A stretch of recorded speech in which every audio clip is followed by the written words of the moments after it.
everyone, welcome back to my channel. If you're new here, hello, my name is Jessica and I make videos about the Walt Disney Company and whatever else interesting may be going on in my life at the time. It's wonderful to have you here. Alright, so I posted a poll on the community page of my channel a little earlier in the week asking which video I should post next. The votes are in and you guys have said that you would like to see my ranking of Disney parks nighttime spectaculars. So that is what we're gonna dive into today. If you have followed me on social media or been subscribed to this YouTube channel for any period of time, it should be no secret that the thing I love the most about Disney culture and Disney parks are nighttime spectaculars. I do not think a day in a Disney park is complete without watching fireworks or a nighttime show of some kind. I really think it's the quintessential Disney experience, and that is why I am so incredibly passionate about nighttime entertainment at the parks. So today we are going to rank every Disney Parks nighttime spectacular that I have seen in person. For reference, and in no particular order, this is the list of nighttime shows that will be included in today's ranking. And with that out of the way, let's dive in. Coming in at number 12 out of the 12 shows that I will be ranking today, we have Rivers of Light at Disney's Animal Kingdom. I only saw Rivers of Light one time before its demise, and it was the day of my Pandora pass holder preview. Adam and I went to Pandora, we were completely blown away, had the best time, and then we were like, all right, let's go see Rivers of Light. There are a lot of visually beautiful things about Rivers of Light. The fountains were beautiful. The, glass animal figures that came out were beautiful, but it just didn't do it for me. I didn't really get the story. I know there is one, but I didn't really get it. It didn't really hit home with me. The music didn't really hit home for me, and it was just a disappointment. And I was not super surprised when they said it would not be returning when the parks reopened. While it was visually lovely, it really missed the mark for me, so Number 12, Rivers of Light. At number 11, we have Harmonious at Epcot. Harmonious just does not do it for me. Again, similarly to Rivers of Light, visually stunning. The colors are beautiful. It is vivid. It is bright. Adam and I watched Harmonious for the first time at Epcot on our honeymoon, and we're instantly like, what are we watching? I love seeing so many characters and films represented. I love the idea of unity and the way music unites us all around the world. Like, these are concepts that I get behind and that I enjoy, but I just don't think the execution is very good. The thing that's different for me about Harmonious as opposed to Rivers of Light is that in time I do believe this will worm its way into my heart somehow, because I have no doubt that this show will become a part of my Epcot tradition. Because again, a Disney day is not complete without seeing fireworks. So I know that over time, me and Adam, me and my best friends, we will make memories watching this show. That will inevitably happen over time, and those memories will then elevate the way this show makes me feel emotionally. So I don't know that it will stay in this slot forever, but currently my number 11 Disney Parks Nighttime Spectacular is Harmonious. My number 10 Disney Parks Nighttime Spectacular is Epcot Forever. Going into Epcot Forever, the expectations were obviously going to be different because we knew it was a temporary show. And so the expectations cannot be as high for a temporary show as for something that we expect to have live in the parks for years and years. So for me, I was 5 when the Millennium Celebration happened, and those are my earliest memories of Epcot.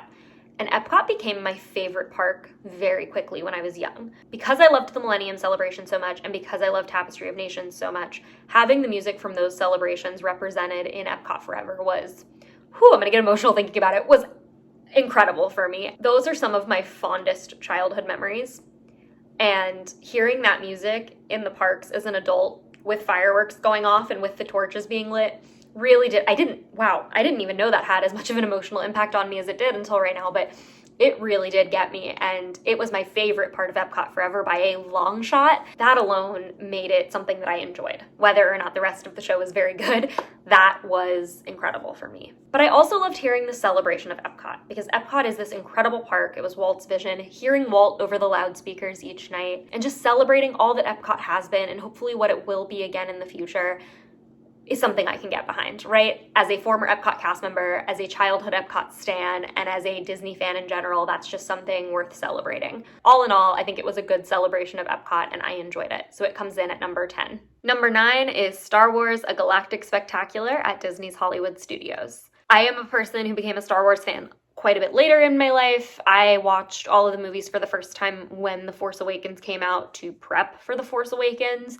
So definitely a newer Star Wars fan. With me not having a ton of nostalgia associated with Star Wars characters, I wasn't sure if Galactic Spectacular would have like the emotional gut punch for me. And while it's not the same level of emotion that I have associated with other Disney nighttime spectaculars, it did make me emotional. I got goosebumps, I got chills. There are moments that make me very happy, and all in all, I think it's a really, really well done nighttime show. There's a moment where like you feel the Millennium Falcon kind of like go over your head and then it projects onto the Chinese theater, and that's like an incredible moment. All just very well done. I think it tells the story of Star Wars very well and really does a great job of integrating different special effects, the Chinese theater, and the pyrotechnics all together. So I think it's a really well done nighttime spectacular, very cohesive, and that is why it comes in at number 9. Number 8 is Illuminations, Reflections of Earth at Epcot. I don't necessarily think Illuminations was a great show. I know there are diehard fans who just love Illuminations, it's their favorite show.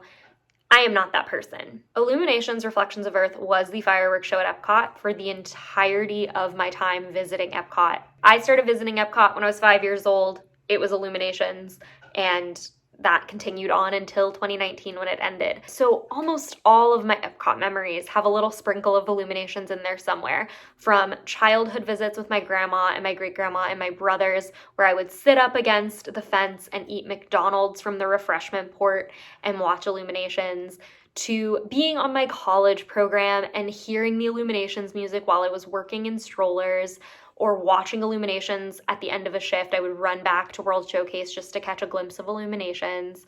Watching Illuminations with my best friends and making fun of Illuminations because it was not our favorite show, but we loved to kind of joke around about it.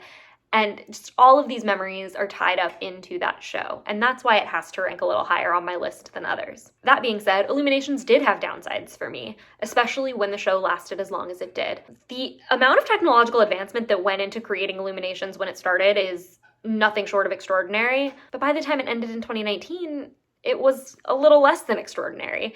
The screens on the globe were pixelated and hard to see, in my personal opinion. And again, kind of similarly to Harmonious, though better done than Harmonious, I think, as I've reflected on it, there's a lot of nuance to the story of Illuminations that is not going to necessarily register with people on the first watch. The concept of unity is beautiful, and what they are trying to portray is beautiful, but for me, the execution just doesn't match up with what they were trying to do. However, the Jim Cummings narration at the beginning, flawless and impeccable, cannot be beat, and the blowing out the torches cannot be beat. A top-tier moment in Disney Parks entertainment history, for sure. But for me, it is not a top-tier entertainment offering at Disney Parks.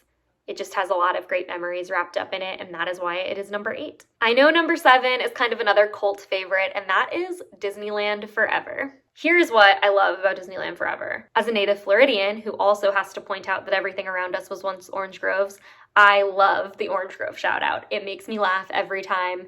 It's so good. Incredible. Walt should be featured in every nighttime spectacular. So there's like 100 million points for it right there because Walt's in it. I greatly appreciate Disneyland's ability to incorporate different areas around the park into the show. I love that like steam blows out of the Matterhorn, and there's projections on It's a Small World, and the projections down Main Street, and just all of these different elements of how they are able to incorporate different areas of the park is ingenious, right? Because especially back home, we are used to crowding everybody on Main Street, and of course people will watch fireworks from other areas of the park, but all you're looking at that point is fireworks. You're not seeing anything happen around you. So I love that Disneyland has kind of made use of other areas of the park so that there is a draw for people to watch it in different spots. The finale line, "All of this is yours forever," instant tears. Oh my God, I'm gonna cry thinking about it. What a moment. And having Walt and Mickey projected on the castle, absolutely phenomenal finale moment. Chills, crying, incredible. That is the highlight of the show for sure. For me, was watching that, and watching it again last night on YouTube. I just started crying again. So Disneyland Forever is magical and wonderful. I'm so happy I got the opportunity to see it in person, and that's why it comes in at number 7. Number 6 is World of Color. World of Color doesn't hit me very hard emotionally, but what it lacks in nostalgia and emotion, it makes up for by being absolutely visually mesmerizing. Hearing the intro to the original World of Color is very emotional, very wonderful, and a great way to honor Disney history in the parks. I adore that moment in the show, and I adore seeing so many of my favorite characters in my favorite films represented in the show. To me, World of Color feels like this celebration of artistry, of animation, of cinematography, of all the wonderful things that the Disney company has done, but it doesn't feel like a cohesive story that builds to a finale. And that's why it doesn't rank any higher than this, but I still think it is visually stunning. I think it can't be missed. I think it is marvelous and an incredible nighttime spectacular. Number 5 is Disney Enchantment.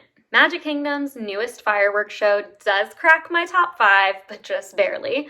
I think Enchantment gets too much hate. I don't think it's as bad as people are saying it is. I think it's very good. I think it's very well done. For me, there are things about Enchantment that I absolutely love.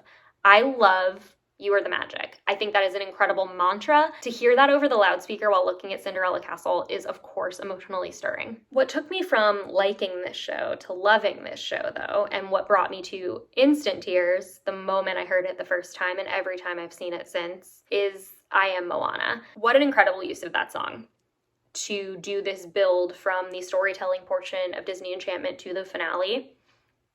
Incredible choice. The song is beautiful and it's used in an incredibly powerful way. And every time I see the show, that is what I wait for, and I cry every time. That moment is pivotal and very well done. But even with this incredibly pivotal moment that's so incredibly executed, and even with other princesses and other characters and songs that I love being represented, Enchantment does not blow me away. If you haven't had the chance to see Enchantment yet, try to just go in with an open mind. I think you'll be pleasantly surprised that there are a lot of beautiful moments in the show. In 4th place on my list of favorite nighttime spectaculars, and this one's going to be controversial, is Fantasmic West Coast Edition. I have heard so many arguments for why West Coast Fantasmic is superior to East Coast Fantasmic over my time as a Disney fan, and I'm so sorry. It's just not correct. I cannot personally align with the belief that East Coast Fantasmic is inferior to West Coast Fantasmic. That being said, I still love West Coast Fantasmic. It's still a great time and a great nighttime show. Let's start with the really big positives of Disneyland's Fantasmic. The Maleficent Dragon that is used in West Coast is far and away the best part of the show. It is the shining star of the Disneyland version of Fantasmic. It blows Florida's Maleficent out of the water. She is incredible. That dragon looks so good. It is so cool, and it is like an amazing moment when she appears. Other things I love about West Coast Fantasmic. I think that the new Aladdin scene is so beautiful. I think it's very well done. I love watching them float on the carpet. I thought it was so cool. I am torn about the Tangled representation. I love seeing Rapunzel and Eugene in one of my favorite shows, but I also feel bad about Snow. I miss Snow. And there's something about the transition of going from Someday My Prince Will Come into the moment where the evil queen is present that I think is a very good transition that now is lacking because it's I See the Light, and that does not flow the same way as going from Snow White and the prince dancing to Snow White's villain. It's just, the transition is a little off. Rapunzel and Eugene look amazing in Fantasmic though, so like, I'm not mad about it, I have mixed feelings about it. So now that I've said some of the things that I really enjoy about West Coast Fantasmic, let's talk about some of the things that make it fall short for me. I understand Disneyland is small, they don't have as much space as we have, but there's a pretty significant difference in the level of grandeur between Mickey standing on a mountain here in Florida and Mickey standing on top of an old abandoned shack on the West Coast. So I don't like that. I hate that you have to sit on the ground. I feel like my view is obstructed by the bars that line the water. Another thing that makes Fantasmic on the West Coast fall a little flat for me is that I really could care less about Pirates of the Caribbean. And that's a big portion of the show, and I feel like it goes on forever. So those are some reasons that Fantasmic on the West Coast does not measure up for me. But again, I really love Fantasmic in all its iterations, but it just can't compete with what we have on the East Coast, and that's why it's number 4. Number 3 is Fantasmic on the East Coast. Fantasmic on the East Coast is a work of art. But before I can even dive into the things that I really love and adore about the show on the East Coast, let me take you on a journey of what the Fantasmic experience on the East Coast looks like, in case you haven't had the pleasure. Here on the East Coast at Disney's Hollywood Studios, when you want to see Fantasmic, you know, when it's running and not on hiatus due to a pandemic, you enter this gorgeous amphitheater at the end of Sunset Boulevard. As you take your lovely stroll to find your seat, you will get to enjoy such classics as I Want to Be Like You by the Jonas Brothers, That's How You Know by Demi Lovato, and Someday My Prince Will Come by the Cheetah Girls. All bops. All amazing. While you wait, you can also use restrooms that are conveniently located right in the amphitheater. Do you know what else is right in our amphitheater? Concession stands.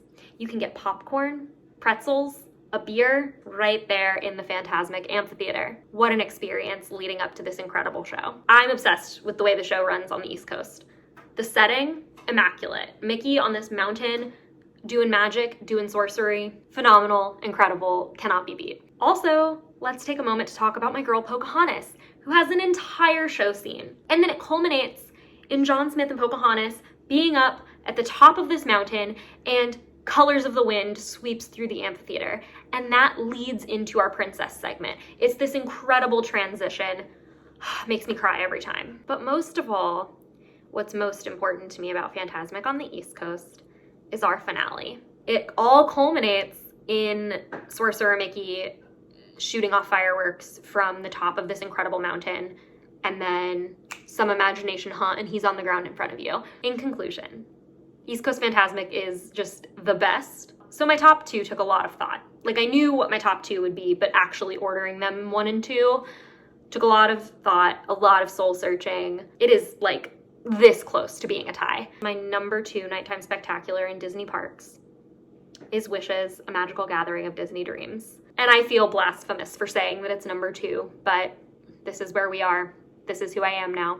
If you've been subscribed to this channel for a while, you will know that I made an entire video mourning Wishes when they announced that it would be closing, with absolutely no projections needed, because keep in mind, Wishes premiered in 2003 before we were using projection mapping on the castle. Wishes was able to tell this incredible story in a way that no other fireworks show before it or happening at the same time as it was able to do, in my opinion. My love of fireworks and nighttime spectaculars is because of Wishes. Jiminy Cricket narrating a nighttime show was just a phenomenal idea. To have a narrator that is a familiar character, but that is known for trying to guide someone on their life journey, was just such a good idea. The Blue Fairy moment, when he says, "Albeit it's the Blue Fairy," and the castle turns blue and there's the swell of the music. What a powerful moment. The finale of Wishes, the chorus, the music, it's just, I really thought it couldn't ever be beat. Wishes changed my life, and that sounds dumb, but it did. Wishes is dreamy and wonderful, and I genuinely never thought something would top it. But something did, and I can't believe it. Though it's a little painful for me to say, feel confident saying that Happily Ever After is actually the best nighttime spectacular that a Disney park, at least in the United States, has ever done. I was so hesitant when they announced Happily Ever After. I wanted to reject it. I was so sad about Wishes that I did not know how I could possibly love another show, even close to as much. And the first time I saw Happily Ever After, I realized I was wrong. It wasn't an instant beat out of Wishes. It took time for me to come to that conclusion. And something that I'm a little surprised that I ended up loving is the way that they blended stories together. So an example of this being the moment where they use the sound clip of Mufasa saying, "Look inside yourself," over the intro to Go the Distance. That is one of the best moments of the entire show, and it's so powerful, and it's these two like real moments of like self-discovery and like picking yourself up and just going forward. And I think it did a really good job of having a little bit of every element of a Disney show that I love. There was this powerful intro that kind of set it up, and it told you the journey that you were going to take, right? And how it kind of mirrors real life. As we flow through the show, there's this moment, you know, with kind of the fun pals and friendship scene where you've got the Jungle Book and you've got Toy Story, and we're just kind of playing this upbeat music and dancing around and having a good time. And then we flow into like sentiment of love and how family and relationships kind of guide you on your journey.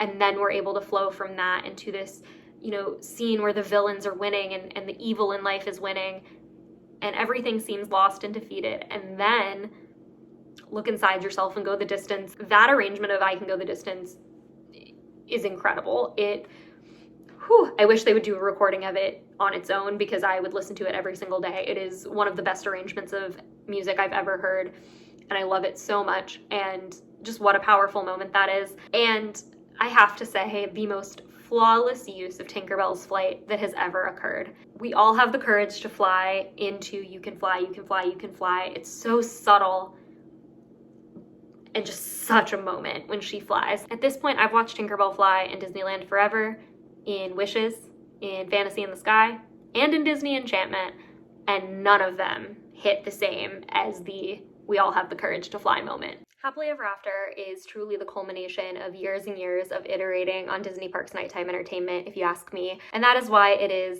my favorite, and in my opinion, the best Disney Parks nighttime spectacular. Thank you guys so much for watching. If you enjoyed this video, please hit the thumbs up for me. In the comments, let me know what your favorite Disney Parks nighttime spectacular is. Do you agree with me that it's Happily Ever After, or are you maybe a Rivers of Light fan? Let me know in the comments. I'd love to hear. And for more magical Disney and life content, don't forget to subscribe. Thanks again for watching, and I will see you next Saturday. Bye!